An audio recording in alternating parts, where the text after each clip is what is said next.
Today in Pennsylvania, the Republican Senate candidate, Dr. Mehmet Oz, pressed about the sharp, sometimes mocking attacks he and his campaign are making about Democrat John Fetterman and Fetterman's ability to serve. Fetterman, of course, recovering from a stroke he suffered back in May. He has auditory issues and says the use of closed captioning helps because he sometimes has difficulty hearing or processing spoken words. The attacks from the Oz campaign team include suggesting Fetterman might not have suffered a stroke if he ate some vegetables. Oz himself said just yesterday he doesn't believe there is closed captioning on the Senate floor. Today, though, a different tone in this sit-down with NBC. Why would you allow your campaign to mock him like that?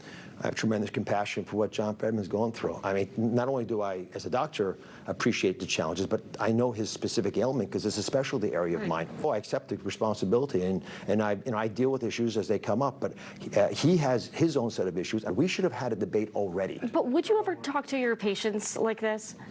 No.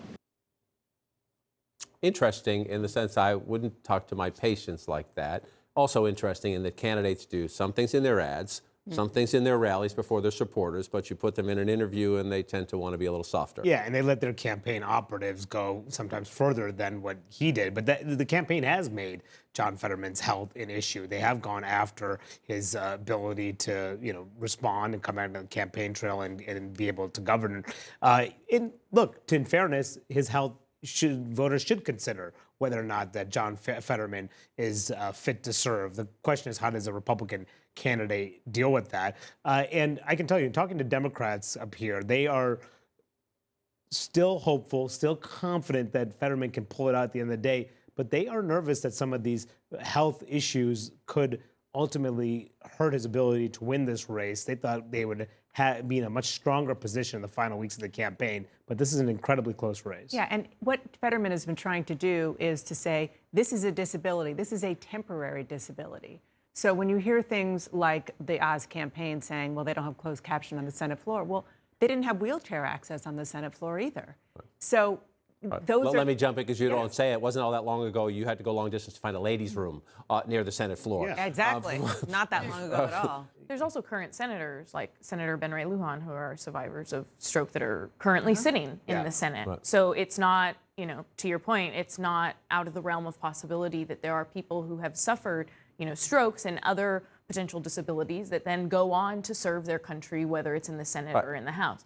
People dealing with challenges, medical challenges, other challenges, sometimes are good for a conversation because they help people understand. But to your point about Democrats having a little bit of jitters here, Fetterman's campaign himself clearly sees this as an issue because you don't put money behind something unless it's an issue. This is a brand new TV ad out today. After my stroke, I was just grateful to see Giselle and our kids. Politicians spend so much time fighting about the things that don't matter. I'll always be focused on what does. Access to health care, lower costs, good jobs, more time with those we love. I'm John Fetterman, and I approve this message. Just proof right there. It costs money to put ads on TV in Philadelphia, a little less money, but still pay. A lot of media markets from Philadelphia across Scranton, Wilkes-Barre, out to Allentown, and out to Pittsburgh.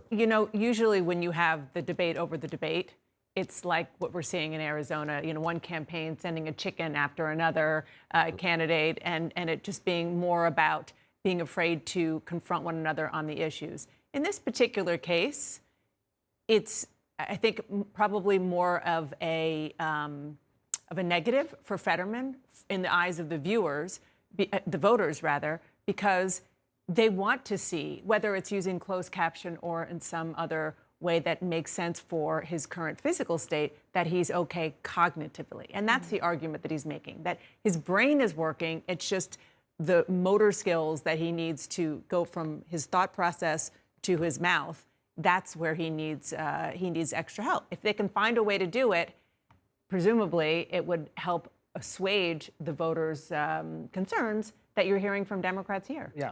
And look, part of the thing here, when I was out in Pennsylvania during the primary, this is pre-stroke, so much about John Fetterman's persona was just the way he was able to connect with voters, the way he was able to talk to voters, go back and forth, and engage on any number of issues. And for a very long time, that was his way of campaigning. It's obviously much different now, and that's one reason why, not just his health, but just not being able to do that kind of thing on the campaign trail, the retail politicking, which could be hurtful in the final weeks here.